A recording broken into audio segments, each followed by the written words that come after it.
येन विघ्नाः प्रणश्यन्ति सिद्ध्यन्ति च मनोरथाः।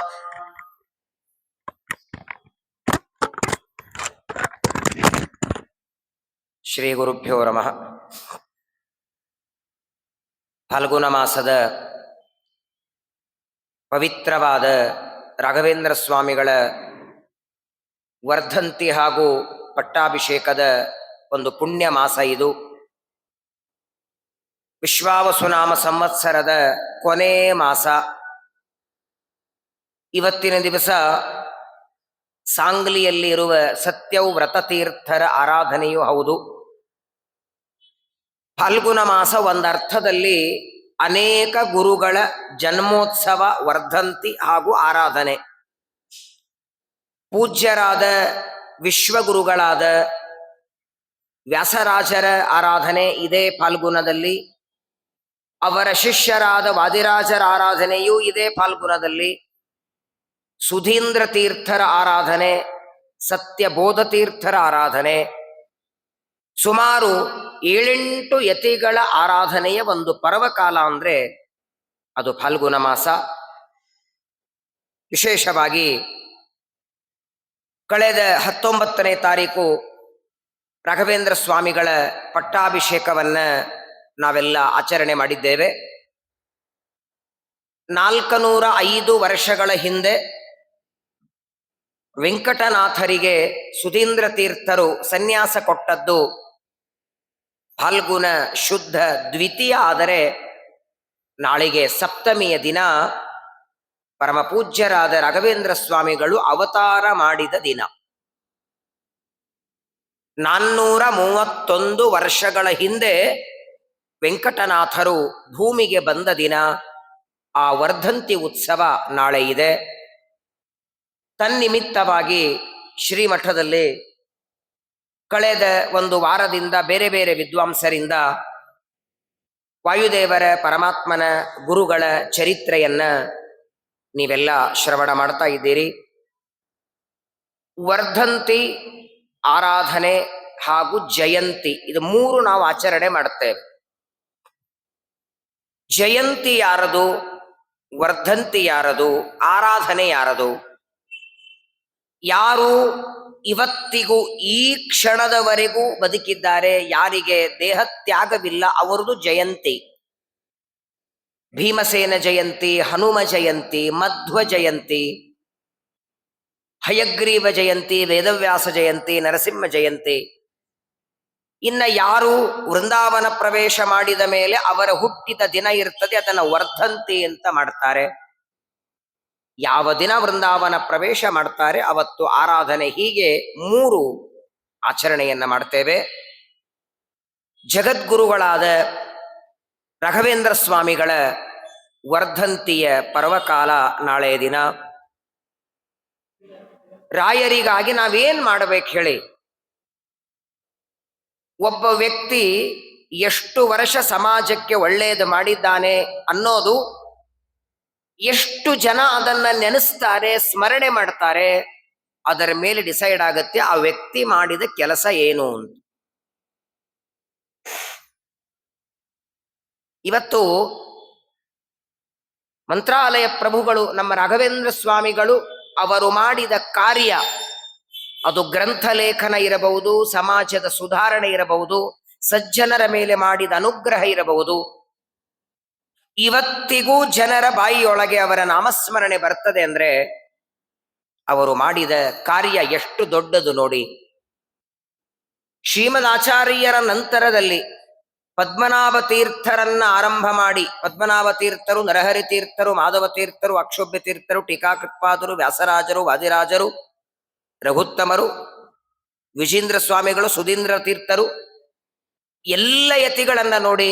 ಒಂದೊಂದು ಊರೊಳಗೆ 8-10 ವೃಂದಾವನ, ಮೃತ್ತಿಕಾ ವೃಂದಾವನದಿಂದ ಪೂಜೆ ಮಾಡಿಕೊಳ್ಳೋ ಗುರುಗಳು ಅಂದ್ರೆ ನಮ್ಮ ರಾಯರೊಬ್ರೆ. ಸಣ್ಣ ಹಳ್ಳಿಯೊಳಗೂ ರಾಯರ ಮಠ ಇಲ್ಲ ಅಂತಿಲ್ಲ. ಒಂದು ಸಣ್ಣ ಊರೊಳಗೂ 3-4 ಮಠಗಳು. ಬೆಂಗಳೂರಲ್ಲಿ 140 ಮಠ ಇವೆ. ಏನ್ ವೈಭವರಿ ರಾಯರಿಗೆ! ಮೃತ್ತಿಕಾ ವೃಂದಾವನ ಮಾಡಿ ಆ ಮೃತ್ತಿಕಾ ಪ್ರದಕ್ಷಿಣೆ ನಮಸ್ಕಾರ ಮಾಡಿದರೆ ಇವತ್ತಿಗೂ ಅಭಿಷ್ಟವನ್ನ ರಾಯರು ಪೂರ್ಣ ಮಾಡ್ತಾರೆ. ಲಕ್ಷ ಲಕ್ಷ ಜನ ಇವತ್ತು ಮಂತ್ರಾಲಯಕ್ಕೆ ಹೋಗಿ ಗುರುಗಳ ಸೇವೆಯನ್ನ ಮಾಡಿ ಇಂದಿಗೂ ನಾನಾ ರೀತಿಯಾದ ಅನಿಷ್ಟಗಳನ್ನ, ಆಪತ್ತುಗಳನ್ನ, ಕಷ್ಟಗಳನ್ನ ಕಳಕೊಂಡು ಗುರುಗಳ ಅನುಗ್ರಹವನ್ನ ಪಡೆದಿದ್ದಾರೆ. ಅಂತಹ ಅಪೇಕ್ಷಿತ ಪ್ರದಾತಾನ್ಯೋ ರಾಘವೇಂದ್ರಾನ್ನ ವಿದ್ಯತೆ ಅಂತ ಅಪ್ಪಣ್ಣಾಚಾರ್ಯರು ಗುರುಗಳನ್ನ ಸ್ತೋತ್ರ ಮಾಡ್ತಾರೆ. ವಿಶೇಷವಾಗಿ ರಾಘವೇಂದ್ರ ಸ್ವಾಮಿಗಳ ಮೂಲ ರೂಪ, ಅವರೊಬ್ಬ ದೇವತೆ.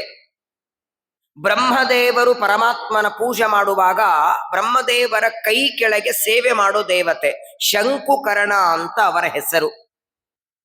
ಬ್ರಹ್ಮದೇವರು ಪೂಜೆ ಮಾಡುವಾಗ ಹೂವು ತುಳಸಿಗಳನ್ನು ತರಬೇಕು, ನೈವೇದ್ಯಕ್ಕೆ ಸಿದ್ಧ ಮಾಡಬೇಕು, ಅಭಿಷೇಕಕ್ಕೆ ಸಿದ್ಧ ಮಾಡಬೇಕು, ಪೂಜೆಗೆ ಸಿದ್ಧತೆಯನ್ನ ಮಾಡಿಕೊಡುವ ಒಬ್ಬ ದೊಡ್ಡ ದೇವತೆ ಇವರು ಶಂಕುಕರ್ಣ.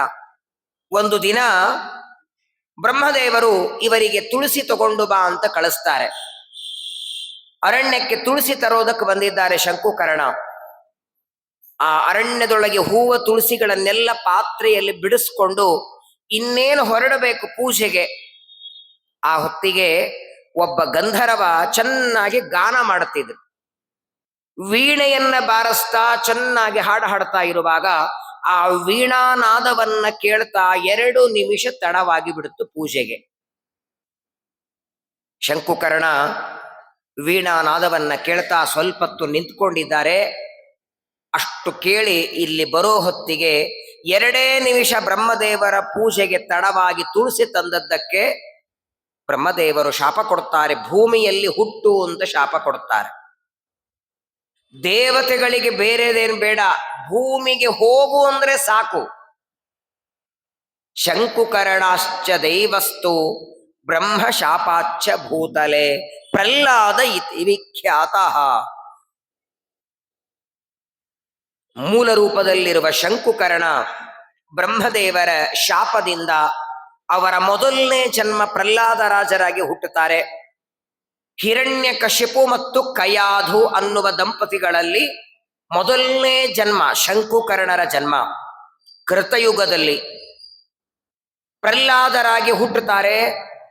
ಅನನ್ಯವಾಗಿ ದೇವರಲ್ಲಿ ಮನಸ್ಸನ್ನ ಇಟ್ಟು ಇಲ್ಲಿದ್ದಾನೆ ದೇವರು ಅಂತ ಸ್ತಂಭವನ್ನ, ಕಂಬವನ್ನ ತೋರಿಸ್ತಾರೆ. ತಂದೆ ಹಿರಣ್ಯಕಶಿಪು ಕಂಬಕ್ಕೆ ಒಡಿತಾನೆ. ಪ್ರಕಟನಾಗಿ ಪರಮಾತ್ಮ ಬಂದ.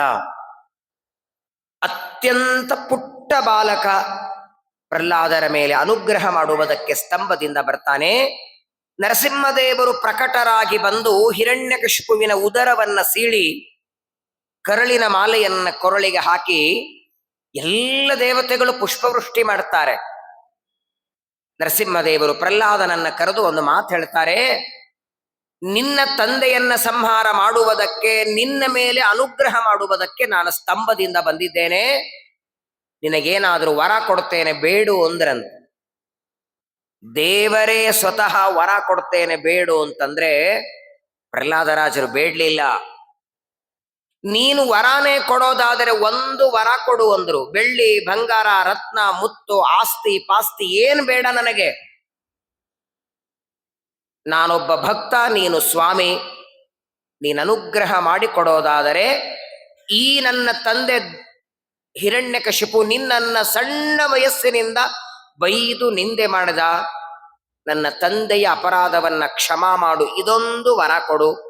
ಇನ್ನೊಂದು ಕೊಡೋದಾದರೆ ಕಾಮಾನಾಂ ಹೃದಯ ಸಂರೋಹಂ ಭವತಸ್ತು ವೃಣೇವರಂ. ಪ್ರಹ್ಲಾದರಾಜರಂತಾರೆ ಪರಮಾತ್ಮನಿಗೆ, ನೀನು ವರನೇ ಕೊಡೋದಾದರೆ ನಿನ್ನ ಮುಂದೆ ನಿಂತಾಗ ಬೇಡಬೇಕು, ಅದನ್ನು ಕೊಡು ಇದನ್ನು ಕೊಡು ಅಂತ ಬೇಡುವ ಬುದ್ಧಿ ಬರುತ್ತಲ್ಲ, ಆ ಬುದ್ಧಿ ಬರಬಾರದು. ಅದೇ ಒಂದು ವರ ಕೊಡು ಅಂತಾರೆ. ಅಪೇಕ್ಷೆಗಳು ಬೇಡ ದೇವರತ್ರ.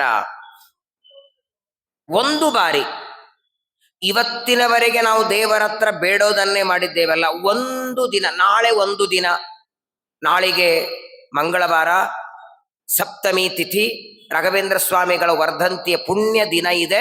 ಒಂದು ದಿನ ನಾಳೆ, ಇವತ್ತಿನವರೆಗೆ ದೇವರೇನು ಕೊಟ್ಟಿದ್ದಾನೆ ಒಪ್ಪಿಸಿ ನೋಡಿ. ಅದನ್ನು ಮಾಡಿಲ್ಲ ನಾವು ಇವತ್ತಿನವರೆಗೆ.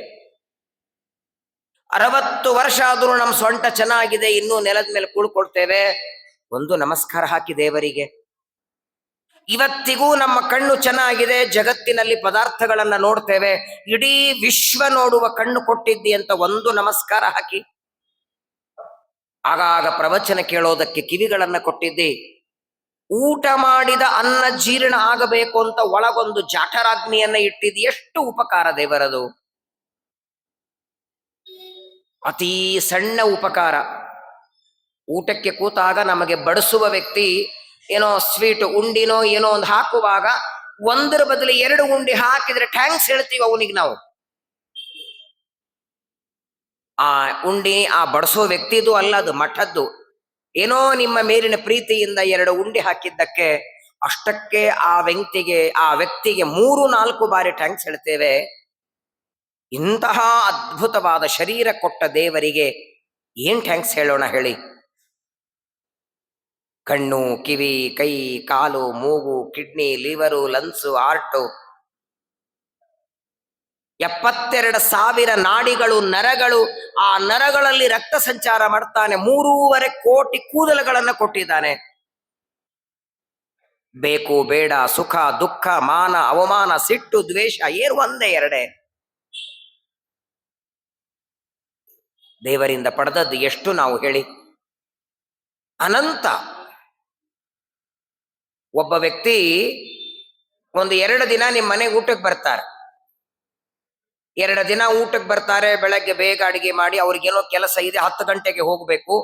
ಅವ್ರು 10 ಗಂಟೆಗೆ ಕೆಲಸಕ್ಕೆ ಹೋಗೋದ್ರ ಒಳಗೆ ಅವ್ರಿಗೆ ಅಡಿಗೆ ಮಾಡಿ ಊಟಕ್ಕೆ ಹಾಕ್ತೀರಿ. ಒಂದು 2 ದಿನ ನಿಮ್ಮ ಮನೆಯಲ್ಲಿ ಇಟ್ಕೊಂಡಿರ್ತೀರಿ. 2 ದಿನ ನಿಮ್ಮ ಮನೆಯಲ್ಲಿದ್ದು ಅವ್ರದ್ದು ಕೆಲಸ ಮುಗಿಸ್ಕೊಂಡು ಅವ್ರು ಬೇರೆ ಊರಿಗೆ ಹೋಗಿ, ಅದೇ ವ್ಯಕ್ತಿ 1 ವರ್ಷ ಆದ ಮೇಲೆ ಇನ್ನೊಂದೆಲ್ಲೋ ಮಠದಲ್ಲಿ ಭೇಟಿಯಾಗಿ ನಿಮ್ ಜೊತೆಗೆ ಮಾತಾಡ್ಲಿಲ್ಲ ಅಂದ್ರೆ ಕೋಪ ಬರಲ್ವಾ ನಿಮ್ಗೆ? ನೀವು ಮಾಡಿದ 2 ದಿನ ಊಟಕ್ಕೆ ಹಾಕಿದ್ದು. 2 ದಿನ ಊಟಕ್ಕೆ ಹಾಕಿದ ವ್ಯಕ್ತಿ ಕಣ್ಣಿ ಕಾಣಿಸಿ ನಿಮ್ಮನ್ನು ಮಾತಾಡ್ಲಿಲ್ಲ ಅಂದ್ರೆ ಕೋಪ ಬರ್ತದೆ. 2 ದಿನ ಅಲ್ಲ, 2 ವರ್ಷ ಅಲ್ಲ, ಬದುಕಿರೋವರೆಗೂ ಅನ್ನ, ನೀರು, ಬಟ್ಟೆ, ಗಾಳಿ, ಗುಡ್ಡ, ನದಿ, ಸಮುದ್ರ, ಪರ್ವತ, ಹಣ್ಣು, ಕಾಯಿ, ಎಲೆ, ಹೂವು ಒಂದೇ 2 ದೇವರು ಕೊಟ್ಟದ್ದು. ಇಷ್ಟೆಲ್ಲ ಕೊಟ್ಟ ದೇವರಿಗೆ 10 ನಿಮಿಷ ಪೂಜೆಗೆ ಟೈಮ್ ಇಲ್ಲ, ಅವನ ಪ್ರವಚನಕ್ಕೆ ನಮ್ಗೆ ಹತ್ರ ಟೈಮ್ ಇಲ್ಲ, ಅವನ ನಾಮಸ್ಮರಣೆ ಕೂತ್ಕೊಂಡು ಮಾಡ್ಲಿಕ್ಕೆ ನಮ್ಮ ಹತ್ರ ಟೈಮ್ ಇಲ್ಲ ಅಂದ್ರೆ ಎಷ್ಟು ಬೇಜಾರು ಮಾಡ್ಕೋಬೇಕು ದೇವರು ಹೇಳಿ? ಇದನ್ನ ಮಾಡಿ ತೋರಿಸ್ತಾರೆ ಪ್ರಹ್ಲಾದರಾಜರು. ಏನ್ ಭಕ್ತಿರಿ ಅವರಿಗೆ! ವಯಸ್ಸೇನು? ಆಟ ಆಡಬೇಕಾದ ವಯಸ್ಸಿನೊಳಗೆ ಸ್ವತಃ ತಾಯಿ ಪಾತ್ರೆ ತುಂಬ ವಿಷ ತಂದು ಕೊಟ್ರೆ ಗಡಗಡ ಕುಡಿದು ಬಿಟ್ರಂತೆ. ನಮ್ಮ ರಾಘವೇಂದ್ರ ಸ್ವಾಮಿಗಳ ಮೊದಲನೇ ಜನ್ಮ ಪ್ರಹ್ಲಾದರಾಜರಿಗೆ. ಕೊನೆಗೆ ನರಸಿಂಹದೇವರು ಅಂತಾರೆ, ನನಗೆ ಗೊತ್ತಪ್ಪ, ನಿನಗೆ ವರ ಬೇಡು ಅಂದ್ರೆ ನೀನು ಬೇಡೋದಿಲ್ಲ ಅಂತ ಗೊತ್ತು, ನಾನೇ ಒಂದು ಆಫರ್ ಕೊಡ್ತೇನೆ. ನಿಮ್ಮ ತಂದೆಯ ಅಂತ್ಯ ಸಂಸ್ಕಾರ ಮುಗಿಸಿ ಅವನಿಗೆ ಮಾಡಬೇಕಾದ ಎಲ್ಲ ದಾನ ಧರ್ಮಗಳೆಲ್ಲ ಮಾಡು, ನಿನ್ನನ್ನ ನನ್ನ ಜೊತೆಗೆ ವೈಕುಂಠ ಕರ್ಕೊಂಡು ಹೋಗ್ತೇನೆ ಅಂದ್ರಂತೆ ದೇವರು. ತಿರುಗಿ ಬರದೇ ಇರುವ ಯಾವ ವೈಕುಂಠ ಲೋಕದಲ್ಲಿ ಹಸಿವೆ ಇಲ್ಲ, ನೀರಡಿಕೆ ಇಲ್ಲ, ಜನ್ಮ ಇಲ್ಲ, ಮರಣ ಇಲ್ಲ, ಬೆಳವಣಿಗೆ ಇಲ್ಲ, ಮೈ ಹೊಲಸಾಗೋದಿಲ್ಲ, ಬೆವರು ಬರೋದಿಲ್ಲ. ಯಾವ ವೈಕುಂಠ ಬೇಕು ಅಂತ ದೇವತೆಗಳು ಅಪೇಕ್ಷೆ ಪಡ್ತಾರೆ ಅಂತಹ ತನ್ನ ಲೋಕ, ತನ್ನ ಮನೆ, ಅಲ್ಲಿ ಕರ್ಕೊಂಡು ಹೋಗ್ತೇನೆ ಅಂತ ನರಸಿಂಹದೇವರಂದ್ರೆ ಬರೋದಿಲ್ಲ ಅಂದ್ರಂತೆ. ಪ್ರಹ್ಲಾದರು ಬೇಡ ಅಂತಾರೆ. ಏನ್ ಚಾನ್ಸರಿದು? ತಾನಾಗಿ ತಾನು ಪರಮಾತ್ಮ ನರಸಿಂಹದೇವರು ನಡಿ ನನ್ನ ಜೊತೆಗೆ ವೈಕುಂಠಕ್ಕೆ ಬರೋದಿಲ್ಲ ಯಾಕೆ ಅಂತ ದೇವರು ಕೇಳಿದರೆ ಪ್ರಹ್ಲಾದರ ಕಾರಣ ಏನ್ ಕೊಡ್ತಾರೆ? ನಾಹಂ ವಿಹಾಯ ಕೃಪಣಾನ್ ವಿಮುಕ್ಷುರೇಕಃ. ಸ್ವಾಮಿ, ನೀನ್ ಕರೆದದ್ದಕ್ಕೆ ನಾನೇನಾದ್ರೂ ನಿನ್ ಜೊತೆಗೆ ವೈಕುಂಠಕ್ಕೆ ಬಂದುಬಿಟ್ರೆ ಈ ಸಜ್ಜನರ ಉದ್ಧಾರ ಮಾಡೋರು ಯಾರು ಅಂತ ನಮ್ ಕಡೆ ಕೈ ಮಾಡಿದ್ರಂತ. ಇವರ ಉದ್ಧಾರ ಮಾಡಬೇಕಾಗಿದೆ. ಈ ಪ್ರಹ್ಲಾದರಾಜರಾಗಿ ಇವರನ್ನೆಲ್ಲ ಉದ್ಧಾರ ಮಾಡ್ತೇನೆ. ಇವರಿಗಾಗಿ 2ನೇ ಜನ್ಮವನ್ನ ವ್ಯಾಸರಾಜರಾಗಿ ಮತ್ತೆ ಬರ್ತೇನೆ.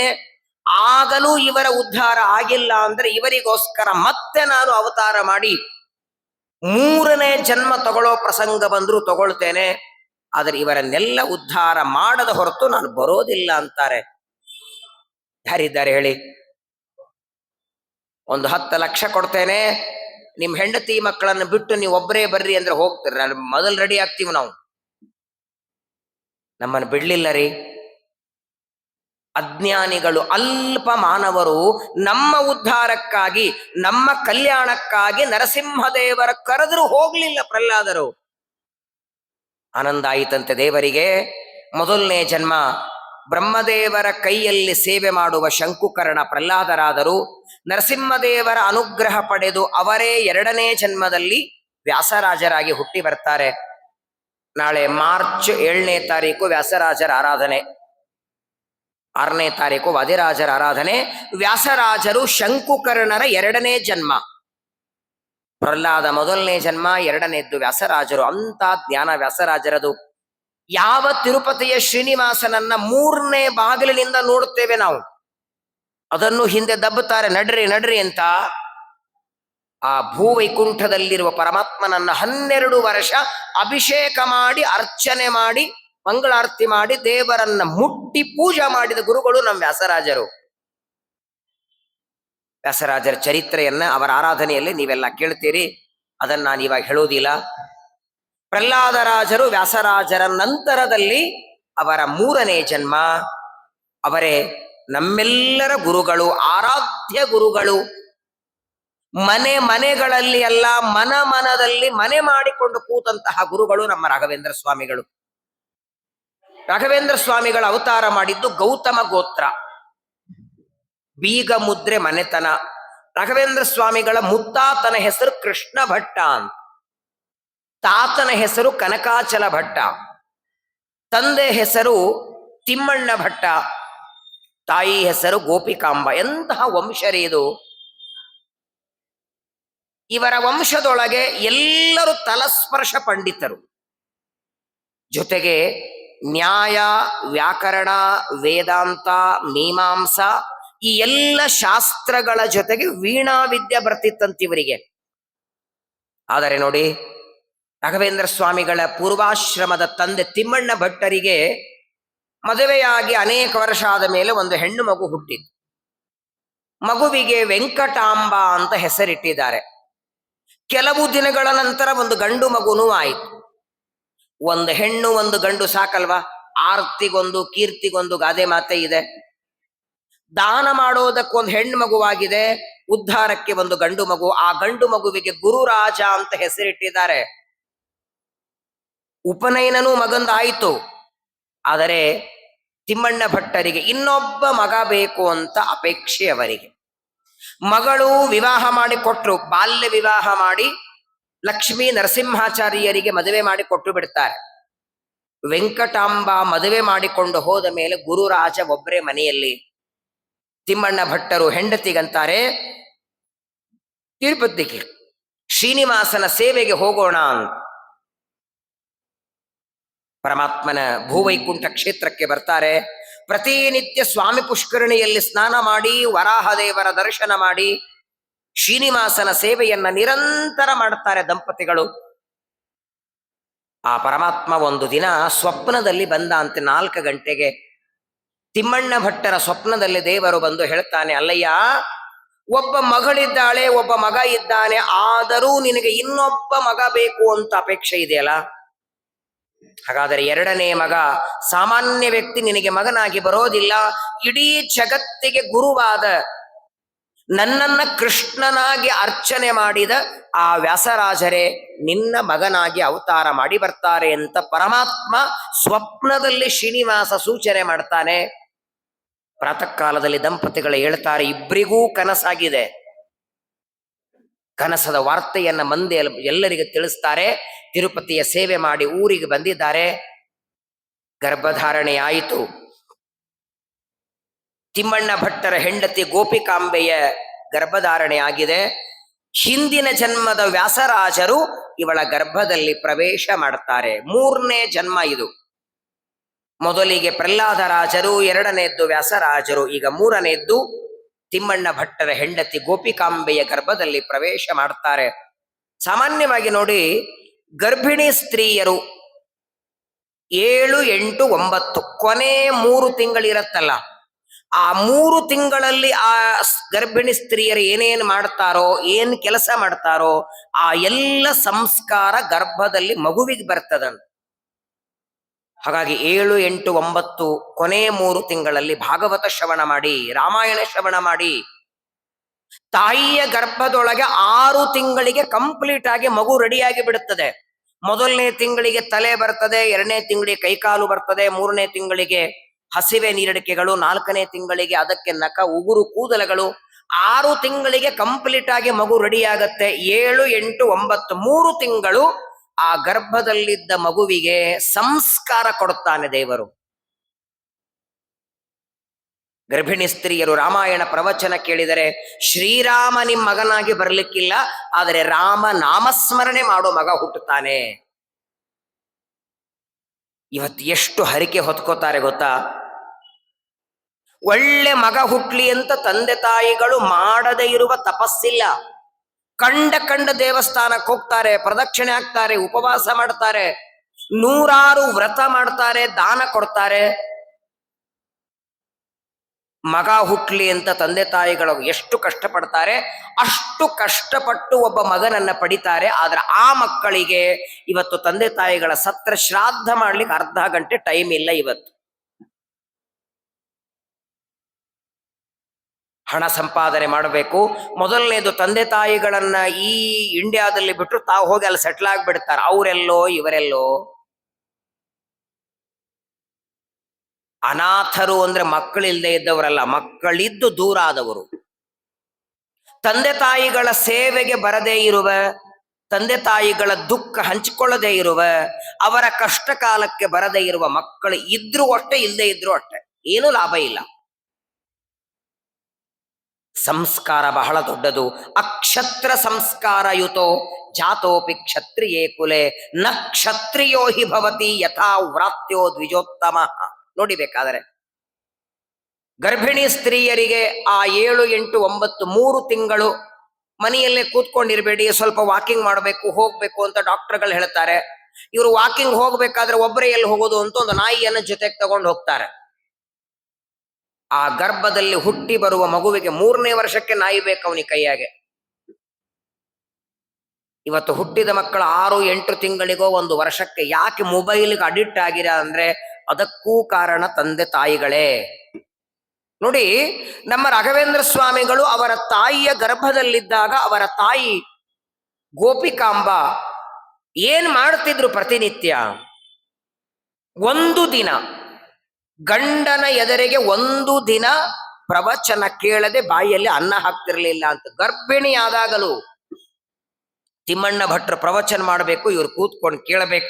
ತಾವು ಗಂಡನಿಂದ ಕೇಳಿದ್ದನ್ನೆಲ್ಲ ಇನ್ನೊಬ್ಬರಿಗೆ ಹೇಳಬೇಕಂತೆ.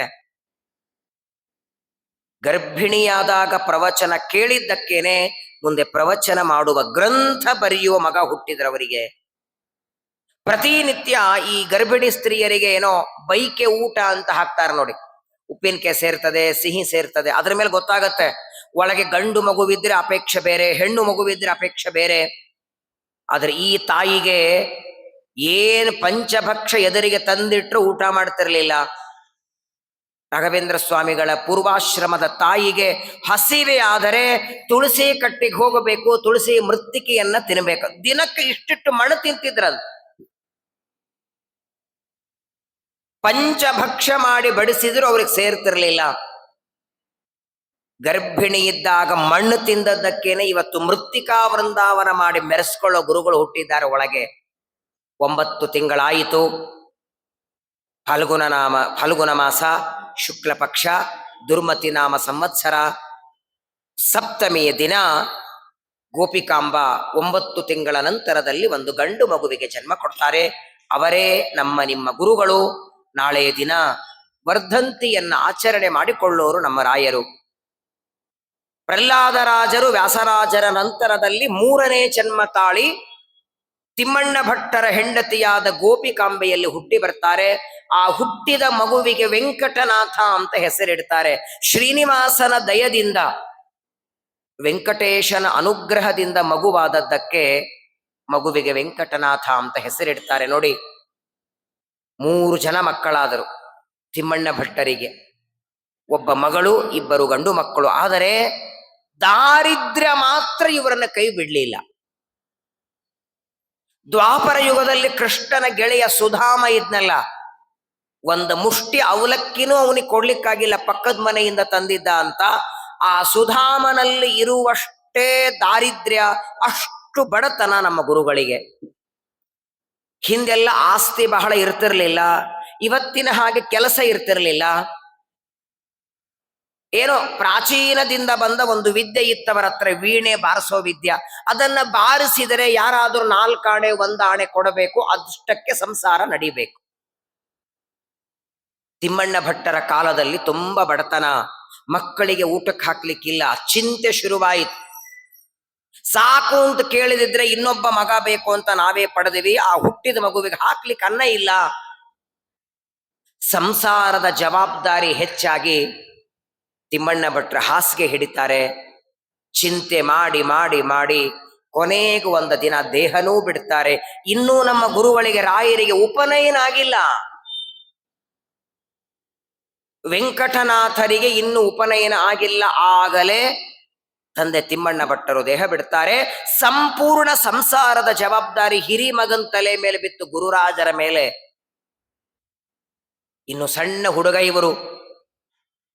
ತಿಮ್ಮಣ್ಣ ಭಟ್ಟರ ದೇಹ ಸಂಸ್ಕಾರ ಮಾಡಿ ತಂದೆಗೆ ಮಾಡಬೇಕಾದ ಶ್ರಾದ್ದ ಕರ್ಮ ಎಲ್ಲ ಮುಗಿದ ಮೇಲೆ ಗುರಾಜ ವೆಂಕಟನಾಥರ ಅಣ್ಣ ಒಳ್ಳೆ ಮುಹೂರ್ತದಲ್ಲಿ ತಮ್ಮನಿಗೆ ಉಪನಯನ ಮಾಡುತ್ತಾರೆ. ಇವತ್ತು ನಾವು ರಾಯರನ್ನ ಸ್ಮರಣೆ ಮಾಡಬೇಕಾದರೆ ಪೂರ್ವಾಶ್ರಮದ ಅವರ ಅಣ್ಣ ಈ ಗುರಾಚಾರ್ಯರನ್ನ ಸ್ಮರಣೆ ಮಾಡಬೇಕು. ಅವತ್ತು ಅವರು ಮಾಡಿದ ತ್ಯಾಗ ನಾವು ಮರಿಬಾರದು. ಯಾವಾಗಲೂ ನೋಡಿ, ಅಭ್ಯಾಸ ಮಾಡುವ ವಿದ್ಯೆ ಸಂಪಾದನ ಮಾಡುವ ಟೈಮಲ್ಲಿ ಜವಾಬ್ದಾರಿ ತಲೆ ಮೇಲೆ ಬಿದ್ದರೆ ಅಭ್ಯಾಸಕ್ಕೆ ಮಂಗಳಾರತಿ ಆಗತ್ತೆ. ಇವಾಗ ನೋಡಿ, 12, 13, 14 ವರ್ಷದ ಹುಡುಗರೆಲ್ಲ ಕೆಲಸ ಮಾಡ್ತಿದ್ದಾರೆ. ಬಟ್ಟಿ ಅಂಗಡಿಯಲ್ಲಿ ಮಾಡ್ತಾರೆ, ಇನ್ನೆಲ್ಲೋ ಮಾಡ್ತಾರೆ, ಮಾಲ್ಗಳಲ್ಲಿ. ಯಾಕಂದ್ರೆ ಆ ಓದಿಸೋದಕ್ಕೆ ತಂದೆ ತಾಯಿ ಹತ್ರ ದುಡ್ಡಿಲ್ಲ, ಮನೆ ಜವಾಬ್ದಾರಿ. ಹಾಗಾಗಿ 10, 20 ವರ್ಷಕ್ಕೆ ಕೆಲಸಕ್ಕೆ ಬಂದು ಬಿಡ್ತಾರೆ. ಅವತ್ತು ಹಾಗೆ ಆಯಿತು. ತಿಮ್ಮಣ್ಣ ಭಟ್ಟರು ದೇಹ ಬಿಟ್ಟಿದ್ದಾರೆ, ಸಂಸಾರ ಜವಾಬ್ದಾರಿ ತಲೆ ಮೇಲೆ. ಆದರೆ ಗುರುರಾಜ ತಮ್ಮನಿಗೆ ಹೇಳ್ತಾರೆ, ವೆಂಕಟನಾಥನಿಗೆ, ನೀನ್ ಇಲ್ಲಿರಬೇಡ ಅಂದ್ರು. ಮನೆಯ ವಾತಾವರಣದಿಂದ ನಿನ್ನ ಮನಸ್ಸು ಅಧ್ಯಯನ ಬೇಡ ಅನಿಸ್ತದೆ ನಿನಗೆ. ತಮ್ಮನ ಉಪನಯನ ಮಾಡಿ ಮಧುರೆಗೆ ತಂದು ಬಿಟ್ರಂತ. ಮಧುರೆಯಲ್ಲಿ ಅಕ್ಕನ ಗಂಡ ದೊಡ್ಡ ವಿದ್ವಾಂಸರು ಲಕ್ಷ್ಮೀ ನರಸಿಂಹಾಚಾರ್ಯರು ಅಧ್ಯಯನಕ್ಕೆ ಬಿಟ್ಟಿದ್ದಾರೆ. ವೆಂಕಟನಾಥರಿಗೆ ವ್ಯಾಕರಣ, ಕಾವ್ಯ, ಸ್ತೋತ್ರ, ಮಂತ್ರ ಎಲ್ಲ ಪಾಠವನ್ನ ವೆಂಕಟ ನರಸಿಂಹಾಚಾರ್ಯ ಹೇಳ್ತಾರೆ. ದೊಡ್ಡ ವಿದ್ವಾಂಸರಾದರು, ವ್ಯಾಕರಣದೊಳಗೆ ಅದ್ವಿತೀಯ ಪಾಂಡಿತ್ಯ. ಮುಂದೆ ಇವರಿಗೆ ಮಹಾಭಾಷ್ಯ ವೆಂಕಟನಾಥಾಚಾರ್ಯ ಅಂತ ಬಿರುದು ಬರ್ತದೆ. ದೊಡ್ಡ ವಿದ್ವಾಂಸರಾದರು. ಆದರೆ ನೋಡಿ, ಅಕ್ಕನ ಗಂಡ ಮಧುರೆ ಆಚಾರ್ಯರು ಅವರಿಗೆ ನ್ಯಾಯ, ವ್ಯಾಕರಣ, ವೇದಾಂತ ಎಲ್ಲ ಗ್ರಂಥ ಪಾಠ ಮಾಡಿದ್ರು, ಸುಧಾ ಗ್ರಂಥ ಹೇಳಲಿಲ್ಲ. ಶಿವನ್ಯಾಯ ಸುಧಾ ಗ್ರಂಥದ ಪಾಠ ಆಗಲಿಲ್ಲ. ಒಂದು ದಿನ ಅಣ್ಣ ಗುರುರಾಜ ಬಂದು ಹೇಳ್ತಾರೆ, ಇವರ ಮುಂದಿನ ವ್ಯಾಸಂಗ ಎಲ್ಲಿ ಮಾಡಿಸ್ಬೇಕು? ಸುಧಾ ಗ್ರಂಥ ಓದದ ಹೊರತು ಅಧ್ಯಯನ ಪೂರ್ಣ ಆಗೋದಿಲ್ಲ. ಆಗ ವೆಂಕಟ ನರಸಿಂಹಾಚಾರ್ಯ ಹೇಳ್ತಾರೆ, ನಾನು ಪ್ರಾರಂಭದ ಎಲ್ಲ ಗ್ರಂಥಗಳನ್ನ ಪಾಠ ಮಾಡಿದ್ದೇನೆ, ಇವರಿಗೆ ಸುಧಾ ಗ್ರಂಥದ ಪಾಠವನ್ನ ಕುಂಭಕೋಣದಲ್ಲಿ ಸುಧೀಂದ್ರ ತೀರ್ಥರಿದ್ದಾರೆ, ವಿಜೇಂದ್ರ ತೀರ್ಥರ ಶಿಷ್ಯರು, ಮಹಾಮೇಧಾವಿಗಳು. ಅವರ ಹತ್ತಿರ ಇವರ ಮುಂದಿನ ವ್ಯಾಸಂಗವೆಲ್ಲ ನಡೀಲಿ. ನಾಳೆ ವಿಜೇಂದ್ರ ತೀರ್ಥರ ಆರಾಧನೆ ಇದೆ ಕುಂಭಕೋಣದಲ್ಲಿ. ದೊಡ್ಡದಾದ ಪಂಡಿತರ ವಾಕ್ಯಾರ್ಥ ಸಭೆ ಇರ್ತದೆ. ಆಗ ನಿಮ್ಮ ತಮ್ಮನನ್ನ ಕರ್ಕೊಂಡು ಹೋಗಿ ಅಂತ ಸೂಚನೆ ಕೊಡ್ತಾರೆ. ಆಗಿನ ಕಾಲದಲ್ಲಿ ವಿಜೇಂದ್ರ ತೀರ್ಥರ ಆರಾಧನೆ ಅಂದ್ರೆ ಏನು? ವಿಜೇಂದ್ರ ಸ್ವಾಮಿಗಳು ಭಕ್ತಾನಾಂ ಮಾನಸಾಂಬೋಜ ಭಾನವೇ ಕಾಮಧೇನವೇ ನಮತಾಂ ಕಲ್ಪವೇ ಜಯೀಂದ್ರ ಗುರವೇ ನಮಃ. ಪ್ರಾಯ ವಿಜೇಂದ್ರ ತೀರ್ಥರ ಆರಾಧನೆ ಸಂದರ್ಭದಲ್ಲಿ ಅವರ ಪ್ರವಚನ ಕೇಳಿರ್ತೀರಿ. ವಿಜೇಂದ್ರ ತೀರ್ಥರ ಬಗ್ಗೆ ಒಂದು 15 ದಿನ ಕೇಳಬೇಕು ನೀವು. ಏನ್ ತಪಸ್ಸು, ಜ್ಞಾನ, ಸಾಮರ್ಥ್ಯ ಎಂಥೆಂಥ ಶಕ್ತಿ ವಿಜೇಂದ್ರ ಸ್ವಾಮಿಗಳಿಗೆ. 64 ವಿದ್ಯೆ ಬರ್ತಿದ್ದು ಅಂತ ವಿಜೇಂದ್ರ ಸ್ವಾಮಿಗಳಿಗೆ. ಡಾಕ್ಟರ್ ಆದ್ರೆ ಇಂಜಿನಿಯರ್ ಆಗಲ್ಲ, ಇಂಜಿನಿಯರ್ ಆದ್ರೆ ಪಂಡಿತ್ ಆಗಲ್ಲ, ಪಂಡಿತ್ ಆದ್ರೆ ಅಡಿಗೆವನಾಗಲ್ಲ. ಒಂದು ಜನ್ಮಕ್ಕೆ ಒಂದು ವಿದ್ಯೆ ಓದೋದ್ರಲ್ಲಿ ಮುಗಿದು ಹೋಗಿ ನಮ್ದೆಲ್ಲ ಪರಿಸ್ಥಿತಿ. 64 ವಿದ್ಯೆಗಳು ವಿಜೇಂದ್ರ ಸ್ವಾಮಿಗಳಿಗೆ, ಅದರ ನಂತರದಲ್ಲಿ ಸುಧೀಂದ್ರ ತೀರ್ಥರಿಗೆ, ಅದರ ನಂತರದಲ್ಲಿ ನಮ್ಮ ಮಂತ್ರಾಲಯ ಪ್ರಭುಗಳಿಗೆ. ಸುಧೀಂದ್ರ ತೀರ್ಥರಲ್ಲಿ ಮುಂದಿನ ವ್ಯಾಸಂಗವೆಲ್ಲ ನಡೀತದೆ ನೋಡಿ. ವಿದ್ಯಾ ಸಂಪಾದನೆ ಬೇಕಾದ್ರೆ ಎಷ್ಟು ಕಷ್ಟ ಇತ್ತು. ಇವತ್ತಿನ ಹಾಗೆ ಗುರುಕುಲದಲ್ಲಿ ಊಟಕ್ಕೆ ಬಟ್ಟೆ ಎಲ್ಲ ಕೊಟ್ಟು ಪಾಠ ಹೇಳಿ ಚೆನ್ನಾಗಿ ವ್ಯವಸ್ಥೆ ಮಾಡ್ತೇವೆ ಅಂದ್ರೂ ಮಕ್ಕಳನ್ನು ಕಳಿಸಲ್ಲ. ನಮ್ಮ ಗುರುಗಳು ರಾಯರು ಓದಬೇಕಾದ್ರೆ ಎಂಥ ಕಠಿಣ ಇತ್ತು ಗೊತ್ತಾ. ಸುಧೀಂದ್ರ ತೀರ್ಥರು ಪ್ರಾತಃ ಕಾಲದಲ್ಲಿ ಏನು ಪಾಠ ಮಾಡ್ತಾರೆ, ರಾತ್ರಿ ಹೊತ್ತು ಅದನ್ನ ಬರಿತಿದ್ರಂತ. ಇವತ್ತಿನ ಹಾಗೆ ಲೈಟ್ ಇರಲಿಲ್ಲ, ಈ ತರ ಟೇಬಲ್ ಇರಲಿಲ್ಲ, ಮೈಕ್ ಇಲ್ಲ. ಮಧ್ಯರಾತ್ರಿ 10-12 ಗಂಟೆಗೆ ಎಲ್ಲರೂ ಮಲಗಿದಾಗ ಒಣ ಎಲೆಗಳು, ಗಿಡದಿಂದ ಕೆಳಗೆ ಬಿದ್ದ ಒಣಗಿದ ಎಲೆಗಳನ್ನೆಲ್ಲ ಕೂಡಿ ಹಾಕಿ ಅದಕ್ಕೆ ಬೆಂಕಿಯನ್ನು ಹಚ್ಚಿ ಆ ಬೆಳಕಿನಲ್ಲಿ ನಮ್ಮ ರಾಯರು ಗ್ರಂಥ ಬರಿತಿದ್ರಂತೆ. ಎಂಥ ಅದ್ಭುತ ಪಾಂಡಿತ್ಯ ನೋಡಿ. ಆ ಬೆಳಕಿನಲ್ಲೇನೆ 50 ಗ್ರಂಥ ಬರೆದಿದ್ದಾರೆ. ಲ್ಯಾಂಪು ಬೆಳಕು ಕೊಟ್ಟಿದ್ರೆ ಅವರಿಗೆ 100 ಗ್ರಂಥ ಬರೆದಿರೋರು. ಏನ್ ಅದ್ಭುತ. ಒಂದು ದಿನ ಊಟಕ್ಕೆ ಅನ್ನ ಇಲ್ಲ, ಉಡೋದಕ್ಕೆ ಬಟ್ಟೆ ಇಲ್ಲ, ನಾನು ಹೆಂಗಿರ್ಲಿ ಮಠದಲ್ಲಿ ಅಂತ ವಿಚಾರ ಮಾಡಲಿಲ್ಲ. ಸುಧಾವ ಪಠನೀಯ, ವಸುಧಾವ ಪಾಲನೀಯ. ಪರಮಾತ್ಮನ ಮೇಲೆ, ವಾಯುದೇವರ ಮೇಲೆ ಅನನ್ಯ ವಿಶ್ವಾಸ ಅವರಿಗೆ. ಒಂದು ದಿನ ಸುಧೀಂದ್ರ ತೀರ್ಥರ ಕಾಲದಲ್ಲಿ ಒಂದು ಘಟನೆ ನಡೀತು. ರಾತ್ರಿ ಹೊತ್ತು ನಮ್ಮ ವೆಂಕಟನಾಥಾಚಾರ್ಯರು ಮಲಗಬೇಕಾದ ಹಾಸಿಗೆ ಎಲ್ಲ ನೀರಿನ ತೊಯ್ದು ಹೋಗಿದೆ. ಮಲಗೋದಕ್ಕೆ ಹಾಸಿಗೆ ಇಲ್ಲ. ಉಳಿದವರೆಲ್ಲರೂ ಮಲ್ಕೊಂಡಿದ್ದಾರೆ. ಎಲ್ಲ ಶಿಷ್ಯರು ಬೆಚ್ಚಗೆ ಹೊಚ್ಕೊಂಡು ಮಲ್ಕೊಂಡಿದ್ದಾರೆ. ಒಬ್ಬರೇ ಹಾಳ ಭಾಮಿ, ಹಾಳ ದೇವಸ್ಥಾನದಲ್ಲಿ ಮೇಲ್ಗಡೆ ಛಾವಣಿ ಇಲ್ಲ, ಹಾಸ್ಕೊಳ್ಳೋದಕ್ಕೆ ಹಾಸಿಗೆ ಇಲ್ಲ, ಹೊದಿಕೆ ಇಲ್ಲ. ಒಬ್ಬಂಟಿಕರಾಗಿ ಪಾಪ ನಡುಗುತ್ತಾ ಮಲಗಿದ್ದಾರೆ. ಮಧ್ಯರಾತ್ರಿಯಲ್ಲಿ ಒಬ್ಬ ಶಿಷ್ಯನಿಗೆ ದೀಪ ತಗೊಂಡು ನಡೆಯುತ್ತಾರೆ ಸುಧೀಂದ್ರ ತೀರ್ಥರು. ಮಧ್ಯರಾತ್ರಿ ಹೊರಟಿದ್ದಾರೆ, ಎಲ್ಲ ಕಡೆಗೆ ನೋಡ್ತಾರೆ. ಎಲ್ಲಿ ನೋಡಿದ್ರು ವೆಂಕಟನಾಥ ಕಾಣಲಿಲ್ಲ. ಎಲ್ಲ ಶಿಷ್ಯರು ಕಾಣಿಸ್ತಾರೆ. ಎಲ್ಲಿದ್ದಾರೆ ವೆಂಕಟನಾಥರು ಅಂತ ಹುಡುಕ್ತಾ ಬಂದ್ರೆ ನೋಡಿ, ಎಲ್ಲ ಪರಿಮಳ ಗ್ರಂಥ ಬಿದ್ದಿವೆ. ನಮ್ಮ ರಾಯರು ಶಿವನ್ಯಾಯ ಸುಧಾ ಗ್ರಂಥಕ್ಕೆ ಪರಿಮಳವನ್ನ ಸನ್ಯಾಸಕ್ಕಿಂತ ಮೊದಲು ಬರೆದಿಟ್ಟಿದ್ರಂತೆ. ಅವತ್ತು ಬೆಳಗ್ಗೆ ಪಾಠ ಹೇಳಿದರೆ ಆ ಸುಧಾ ಗ್ರಂಥದ ವಿಚಾರವನ್ನ ರಾತ್ರಿ ಹೊತ್ತು ಬರೆದಿಡ್ತಿದ್ರಂತ. ಶಿವನ್ಯಾಯ ಸುಧಾ ಎಂಥ ಗ್ರಂಥ ಗೊತ್ತಾ ಅದು. ರಾಯರು ಹೇಳ್ತಾರೆ, ಪ್ರತ್ಯಕ್ಷರಂ ಪ್ರತಿ ಪದಂ ಅನೇಕಾಕೂತಿ ಗರ್ಭಿತ ಪ್ರತಿಭಾತಿ ಸುಧಾವಾಪಿ ಗ್ರಂಥಾಲ್ಪತ್ವಾಯ ನೋಚ್ಯತ್.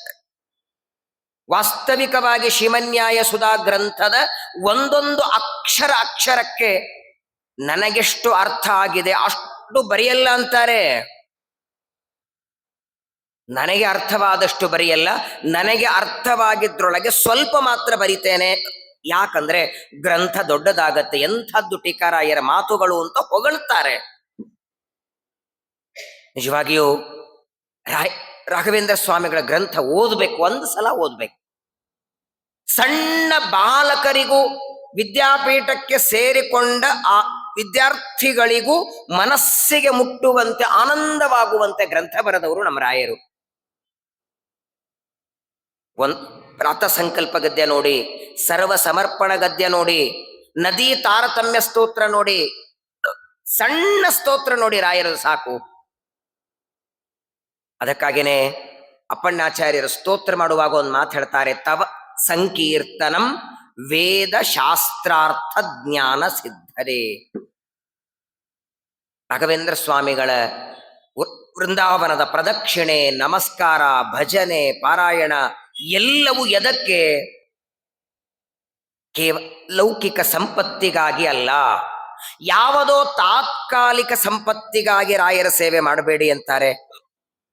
ಅವರಿಂದ ಅಪೇಕ್ಷೆ ಪಡೋದು ಜ್ಞಾನ, ಶುದ್ಧವಾದ ಪರಮಾತ್ಮನ ಜ್ಞಾನ. ಅವರು ಬರೆದ ಗ್ರಂಥಗಳು, ಶ್ರೀಮದ್ ಆನಂದ ತೀರ್ಥರು ಬರೆದ ಗ್ರಂಥಗಳನ್ನ ಶ್ರವಣ ಮಾಡುವ ಭಾಗ್ಯ ಸಿಗಲಿ ಅಂತ ರಾಯರ ಸೇವೆ ಮಾಡಬೇಕಂತೆ. 21 ವರ್ಷದೊಳಗೆ ಅದ್ವಿತೀಯ ಪಂಡಿತರಾದರು ನಮ್ಮ ರಾಯರು. ವೆಂಕಟನಾಥಾಚಾರ್ಯರು ಪೂರ್ವಾಶ್ರಮದಲ್ಲಿ. ಅವರಿಗೆ ಬರದೇ ವಿದ್ಯೆ ಇರಲಿಲ್ಲ. ನ್ಯಾಯದಲ್ಲಿ, ವ್ಯಾಕರಣದಲ್ಲಿ, ವೇದಾಂತದಲ್ಲಿ, ಮೀಮಾಂಸಾದಲ್ಲಿ, ಎಲ್ಲ ಶಾಸ್ತ್ರಗಳಲ್ಲಿ ತಲಸ್ಪರ್ಶ ಪಾಂಡಿತ್ಯ ಅವರಿಗೆ. ಆದರೆ ನೋಡಿ, ನಮ್ಮ ರಾಯರಿಗೆ ವಿದ್ಯೆಗೇನು ಕಮ್ಮಿ ಇರಲಿಲ್ಲ. ಆದ ಊಟಕ್ಕೆ ಅನ್ನ ಇಲ್ಲ, ಉಡೋದಕ್ಕೆ ಬಟ್ಟೆ ಇಲ್ಲ, ತುಂಬಾ ದಾರಿದ್ರ್ಯ. ಬೆಳಗ್ಗೆ ಊಟ ಮಾಡಿದ್ರೆ ರಾತ್ರಿ ಏನು ಅಂತ. ತೈಲಾಭ್ಯಂಗಂ ವತ್ಸರ ಸೇಕವಾರಂ, ವರ್ಷಕ್ಕೆ 1 ದಿನ ಎಣ್ಣೆ ಹಚ್ಕೋತಿದ್ರಂತ ವೆಂಕಟನಾಥಾಚಾರ್ಯ. ಎಣ್ಣೆ ಹಚ್ಕೊಂಡು ಸ್ನಾನ ಮಾಡಿದ್ದು, ಗಿಲಗಂಚಿ ಚಕ್ಲಿ ತಿಂದದ್ದು, ತುಪ್ಪ ಹಾಕೊಂಡು ಊಟ ಮಾಡಿದ್ದು ವರ್ಷಕ್ಕೆ 1 ದಿನ. ಯಾರು ಮಾಡಿಸ್ಬೇಕು? ಅಷ್ಟು ಬಡತನ. ಒಳ್ಳೆ ಸಣ್ಣ ಅಕ್ಕಿಯಿಂದ ಅನ್ನ ಮಾಡಿದ್ದು ಇಲ್ಲ. ಇವತ್ತು ಅವರ ಆರಾಧನೆ ದಿವಸವೋ ಅಥವಾ ಪ್ರತಿನಿತ್ಯ ಒಂದು ಬರೇ ಬೆಂಗಳೂರಲ್ಲ, ಮೈಸೂರಲ್ಲ, ಒಂದು ಮಂಡ್ಯ ಅಲ್ಲ, ಕೋಲಾರಲ್ಲ, ಅಥವಾ ರಾಯಚೂರಲ್ಲ, ಗುಲ್ಬರ್ಗ ಅಲ್ಲ, ಒಂದೊಂದು ಊರಲ್ಲಿ 8-10 ಮಠ, ಬೆಂಗಳೂರಲ್ಲಿ 40-50 ಮಠ, ಒಂದೊಂದು ಮಠದಲ್ಲಿ 100 ಜನ, 1000 ಜನ ಊಟ ಮಾಡ್ತಾರೆ ಇವತ್ತು. ಅವರ ಆರಾಧನೆಯಲ್ಲಿ ಅಲಂಕಾರ ಕೂತ, ರಾಘವೇಂದ್ರ ಸ್ವಾಮಿಗಳ ಆರಾಧನೆಯಲ್ಲಿ ಅಲಂಕಾರ ಊಟ ಮಾಡಿ ಎದ್ದ ಮೇಲೆ ಆ ಎಲೆ ಮೇಲಿದ್ದ 3 ಜನ ಊಟ ಮಾಡಬಹುದು. ಅಷ್ಟು ಭಕ್ಷ್ಯಗಳನ್ನ ಆರಾಧನೆಯಲ್ಲಿ ಅಲಂಕಾರದಲ್ಲಿ ಬಡಿಸ್ತಾರೆ. 1 ದಿನ ಗಿಲಗಂಚಿ ತಿರ್ಲಿಲ್ಲ ಅವರು. ಎಷ್ಟು ಬಡತನ ಅಂದ್ರೆ ಆಕಾಶದಲ್ಲಿದ್ದ ನಕ್ಷತ್ರಗಳ ಎಣಿಸಬಹುದಂತೆ, ಇವರ ಬಟ್ಟೆಯಲ್ಲಿರುವ ತೂತುಗಳಿಗೆ ಎಣಿಕೆ ಇರಲಿಲ್ಲ. ಅಷ್ಟು ಬಡತನ. ಇವತ್ತು ಒಂದು ಪಂಚ ಉಟ್ಕೊಂಡ್ರೆ ಇನ್ನೊಂದು ಒಣ ಹಾಕಿ ನಾಳೆ ಉಟ್ಕೊಳ್ಳಿಕ್ಕೆ ಇನ್ನೊಂದಿಲ್ಲ. ಆದರೆ ಆ ಬಡತನದಲ್ಲೂ ದೇವರ ಹತ್ರ ಕೈ ಮಾಡಲಿಲ್ಲ. ನನಗೇನು ಕೊಡ್ಲಿಲ್ಲ ದೇವರೇ ಅಂತ 1 ದಿನ ಮನಸ್ಸು ಕೆಡಿಸ್ಕೊಳ್ಳಿಲ್ಲ ಅನ್ನೋದಕ್ಕಾಗೇನೆ ಇವತ್ತು ಅವರನ್ನ ಎಂಥ ವೈಭವದಿಂದ ಇಟ್ಟಿದ್ದ. ನಾನು ಪ್ರತಿ ಸಲ ಹೇಳ್ತೇನೆ, ನಮ್ಮ ಮನೆಗೆ ಬಾಗಲು, ತಲಬಾಗಲು ಈ ತರಹ ಬೆಳ್ಳಿದ್ ಯಾರ ಮನೆಯಲ್ಲಾದ್ರೂ ಇದೆಯಾ? ಅವರ ಗರ್ಭಗುಡಿಗೆ ನೋಡಿ, ಹೊರಗಡೆ ನೋಡಿ. ಈ ವೈಭವ ಯಾಕೆ ಕೊಟ್ಟ ದೇವರವರಿಗೆ? ಶ್ರೀ ರಾಘವೇಂದ್ರ ಸಕಲ ಪ್ರದಾತ ಸ್ವಪಾದ ಕಂಚ ಭಯ ದ್ವಯ ಭಕ್ತ್ಯ ಅಗಾತ್ರಿ ಸಂಭೇದನ ದೃಷ್ಟಿ ವಜ್ರ ಕ್ಷಮಾ ಸುರೇಂದ್ರೋ ವತು ಮಾಂ ಸದಾಯಂ.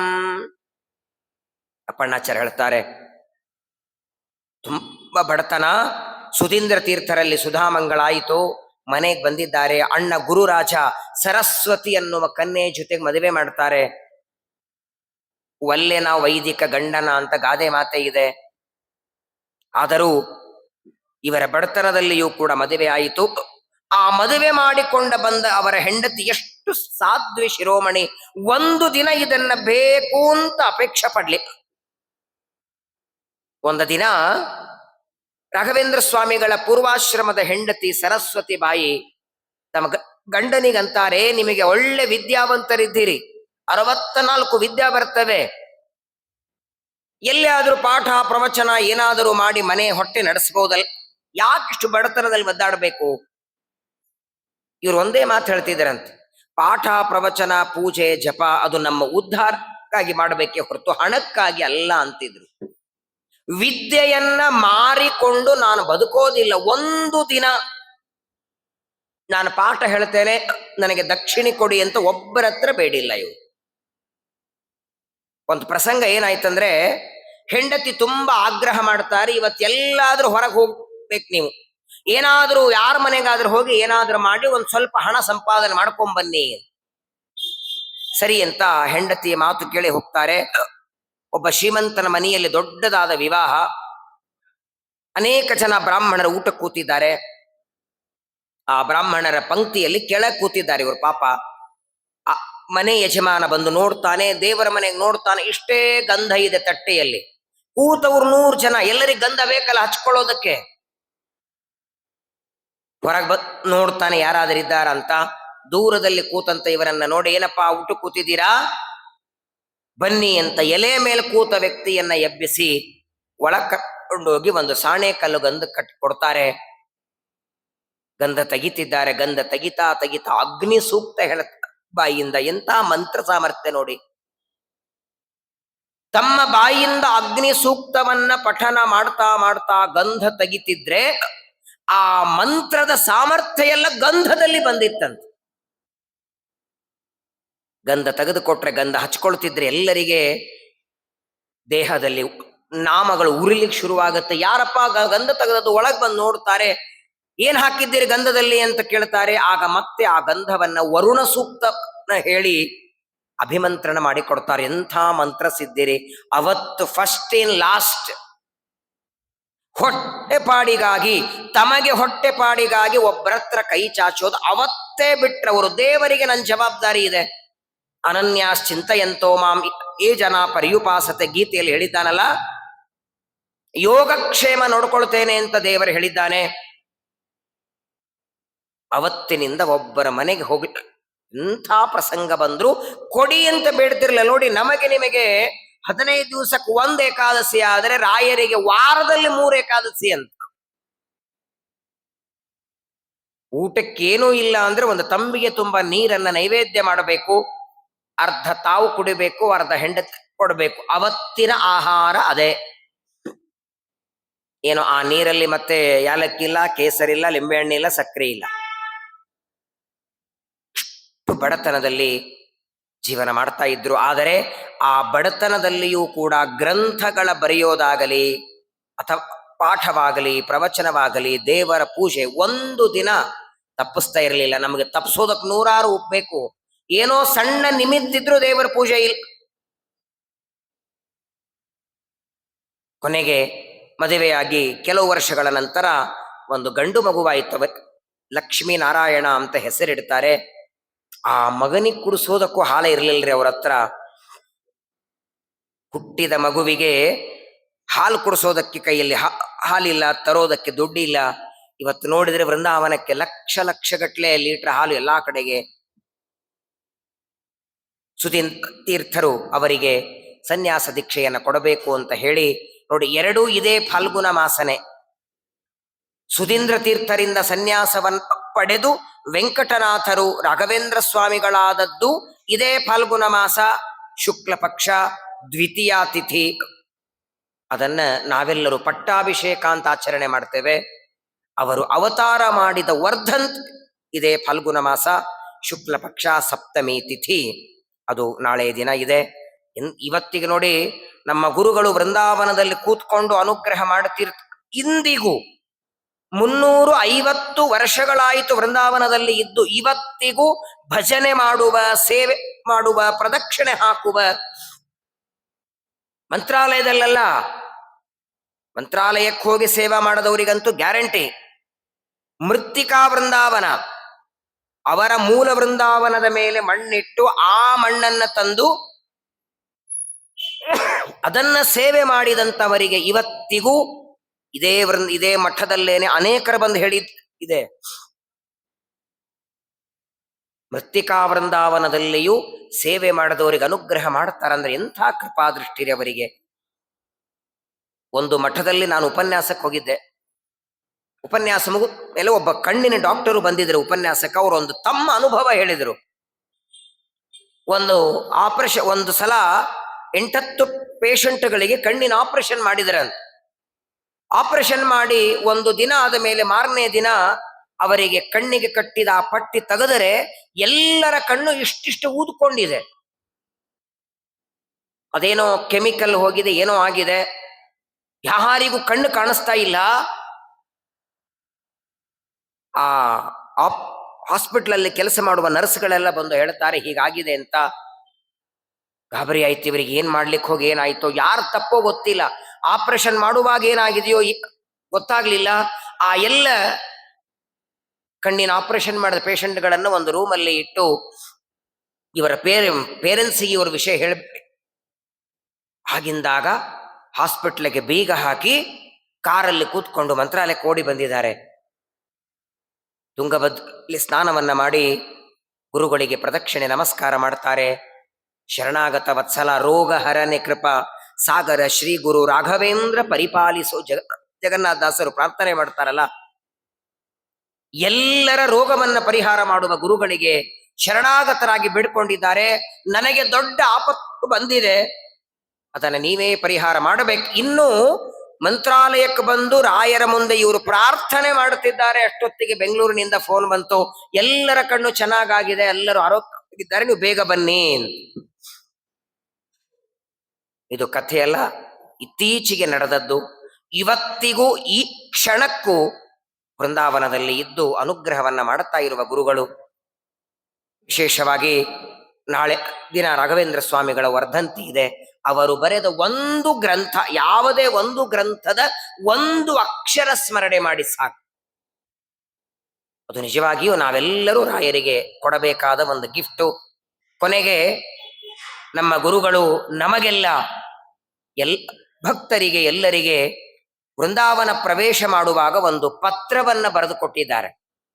ಎಲ್ಲರೂ ಕೇಳಿದ್ರಂತೆ, ಅಲ್ಲ ನೀವು ವೃಂದಾವನ ಪ್ರವೇಶ ಮಾಡಬೇಕು, ಹೀಗೆ ಇರಬಹುದಲ್ಲ, ನಿಮ್ಮ ಸೇವೆ ಮಾಡಿದ ನಮಗೆ ಅನುಗ್ರಹ ಮಾಡ್ಲಿಕ್ಕೆ ನೀವಿರಬೇಕು, ಯಾಕೆ ವೃಂದಾವನ ಪ್ರವೇಶ ಮಾಡ್ತೀರಿ ಅಂತ ಕೇಳಿದರೆ ಅದಕ್ಕೆ ಗುರುಗಳಂತಾರೆ, ಯಾವ ಕೆಲಸಕ್ಕೆ ನನ್ನನ್ನ ದೇವರು ಭೂಮಿಗೆ ಕಳಿಸಿದ್ದ ಆ ಕೆಲಸ ನಾನು ಮಾಡಿ ಆಯಿತು.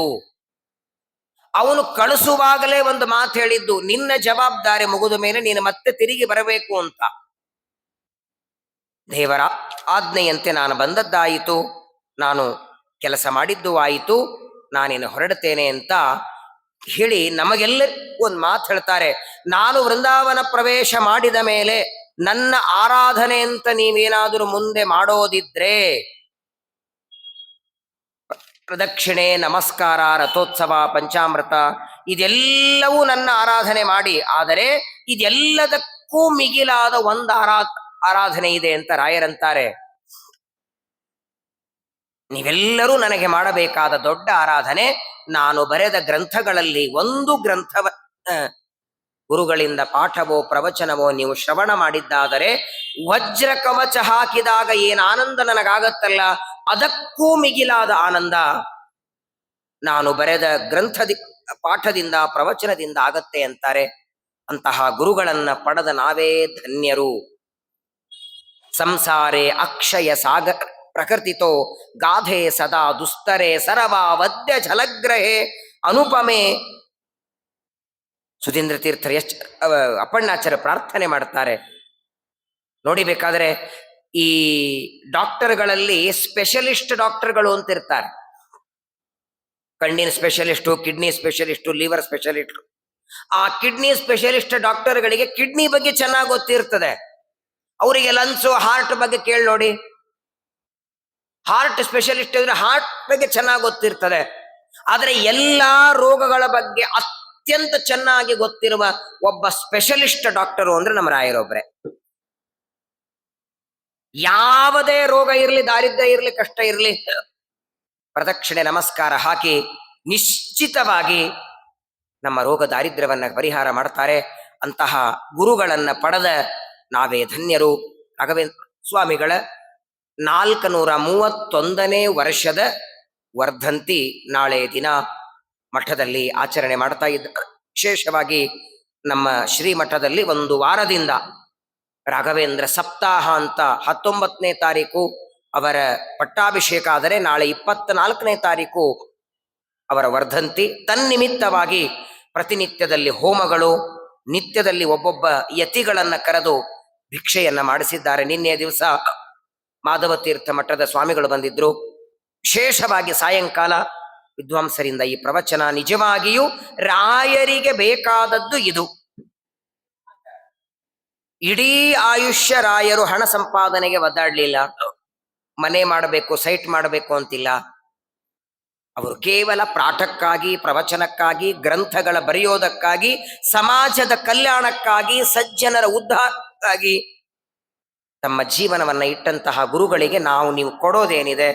ಕೇವಲ ನಮಸ್ಕಾರ ಮಾತ್ರ ನಾವು ಮಾಡಬಲ್ಲೆವು. ನಿಮ್ಮ ಶಿಷ್ಯರಾಗಿ ನಾವು ಹುಟ್ಟಿದ್ದೇವೆ, ಇದೇ ನಮ್ಮ ಸೌಭಾಗ್ಯ. ನಾವೆಲ್ಲರೂ ಗುರುಗಳಲ್ಲಿ ಪ್ರಾರ್ಥನೆಯನ್ನ ಮಾಡೋಣ. ನಾಳೆ ದಿನ ನಿಮ್ಮ ವರ್ಧಂತಿಯ ನಿಮಿತ್ತವಾಗಿ ನೀವು ಅನುಗ್ರಹ ಮಾಡೋದಾದರೆ ಒಂದೇ ಅನುಗ್ರಹ ಮಾಡಿ, ಈ ದೇಹ ಇರೋವರೆಗೂ ನಿಮ್ಮ ನಾಮಸ್ಮರಣೆ ಶ್ರೀ ರಾಘವೇಂದ್ರಾಯ ನಮಃ, ನಿಮ್ಮ ನಾಮಸ್ಮರಣೆ ಬರಲಿ, ಪರಮಾತ್ಮನ ನಾಮಸ್ಮರಣೆ ನಾಲಿಗೆಯಿಂದ ಬರಲಿ. ಹಿಂದೆ ಯಾವ ಜನ್ಮ ಬಂತೋ ಗೊತ್ತಿಲ್ಲ, ಮುಂದೆ ಯಾವುದು ಬರ್ತದೆ ಗೊತ್ತಿಲ್ಲ, ಹಿಂದಿದ ನೆನಪಿಲ್ಲ, ಮುಂದಿಂದ ಗೊತ್ತಿಲ್ಲ, ಈ ಜನ್ಮದಲ್ಲಿ ಎಷ್ಟು ವರ್ಷ ಇರ್ತೇವೆ ಅಂತ ಗೊತ್ತಿಲ್ಲ. ದೇಹದಲ್ಲಿ ಶಕ್ತಿ ಇದೆ, ಬುದ್ಧಿ ಇದೆ, ಆರೋಗ್ಯ ಇದೆ ಅಂದ ಮೇಲೆ ಅದನ್ನ ಒಳ್ಳೆ ರೀತಿ ಬಳಸುವಂತೆ ಗುರುಗಳು ಅನುಗ್ರಹವನ್ನ ಮಾಡಲಿ ಅಂತ ಅವರ ವರ್ಧಂತಿಯ ಪರ್ವಕಾಲದಲ್ಲಿ ಕೋಟಿ ಕೋಟಿ ನಮಸ್ಕಾರವನ್ನ ಮಾಡಿ ಪ್ರಾರ್ಥನೆ ಮಾಡ್ತಾ, ಈ ವರ್ಧಂತಿಯ ನಿಮಿತ್ತವಾಗಿ ಮಠದಲ್ಲಿ ನಡೆಯುವ ಈ ಕಾರ್ಯಕ್ರಮದಲ್ಲಿ ನನಗೂ ಇವತ್ತು ಉಪನ್ಯಾಸಕ್ಕೆ ಅವಕಾಶ ಕೊಟ್ಟದ್ದಕ್ಕೆ ಎಲ್ಲ ಮಠದ ಸದಸ್ಯರಿಗೆ, ಕಮಿಟಿಯವರಿಗೆ ಹೃತ್ಪೂರ್ವಕ ಧನ್ಯವಾದ ಹೇಳ್ತಾ, ಮತ್ತೆ ಮತ್ತೆ ಗುರುಗಳ ಸನ್ನಿಧಾನದಲ್ಲಿ ಎರಡಕ್ಷರ ಮಾತಾಡೋ ಭಾಗ್ಯವನ್ನ ಗುರುಗಳು ಕರುಣಿಸಿಕೊಡ್ಲಿ ಅಂತ ಹೇಳ್ತಾ, ನಿಮ್ಮೆಲ್ಲರಿಗೂ ಮಾತ್ರವಲ್ಲ ಇಡೀ ಸಮಾಜಕ್ಕೆ, ಇಡೀ ಜಗತ್ತಿಗೆ ನಮ್ಮ ರಾಯರ ಅನುಗ್ರಹವಾಗಲಿ. ಅವರ ಅನುಗ್ರಹದಿಂದ ಎಲ್ಲರೂ ಧರ್ಮ ಮಾರ್ಗದಲ್ಲಿ ಬರಲಿ. ಕನಿಷ್ಠ ಪಕ್ಷ ಸಂಧ್ಯಾವಂದನೆ ಮಾಡಿ ನೈವೇದ್ಯದ ಊಟ ಮಾಡುವಂತೆ, ಸುಳ್ಳು ಮಾತಾಡದೇ ಇರೋ ಹಾಗೆ, ತಂದೆ ತಾಯಿಗಳನ್ನು ವೃದ್ಧಾಶ್ರಮಕ್ಕೆ ಕಳಿಸದೇ ಇರೋ ಹಾಗೆ ತಂದೆ ತಾಯಿಗಳ ಸೇವೆ ಮಾಡುವಂತೆ ನಮ್ಮ ಇವತ್ತಿನ ಯುವಕರಲ್ಲಿ ಆ ಬುದ್ಧಿ ರಾಯರು ಕೊಡ್ಲಿ. ಎಲ್ಲರೂ ಸನ್ಮಾರ್ಗದಲ್ಲಿ ಇರೋ ಹಾಗೆ ಅನುಗ್ರಹ ಮಾಡಲಿ ಅಂತ ಪ್ರಾರ್ಥನೆಯನ್ನ ಮಾಡ್ತಾ, ಗುರುಗಳ ವರ್ಧಂತಿಯ ನಿಮಿತ್ತವಾಗಿ ಒಂದೆರಡು ಮಾತುಗಳನ್ನ ರಾಘವೇಂದ್ರ ಸ್ವಾಮಿಗಳಂತರ್ಯಾಮಿಯಾದ ಅನಂತ ಗುಣಪೂರ್ಣನಾದ ಸೀತಾಪತೆ ಶ್ರೀರಾಮಚಂದ್ರ ದೇವರ ಪಾದಗಳಲ್ಲಿ ಒಂದೆರಡು ಮಾತುಗಳನ್ನ ಸಮರ್ಪಣೆ ಮಾಡ್ತೇನೆ. ಭಾರತೀ ರಮಣ ಮುಖ್ಯ ಪ್ರಾಣಾಂತರ್ಗತ ಲಕ್ಷ್ಮೀ ನರಸಿಂಹ ಪ್ರೀತೋ ಭವತು. ಶ್ರೀ ಕೃಷ್ಣಾರ್ಪಣಮಸ್ತು. ಹರರೇ ನಮೋ ಹರರೇ ನಮೋ ಹರರೇ ನಮಃ.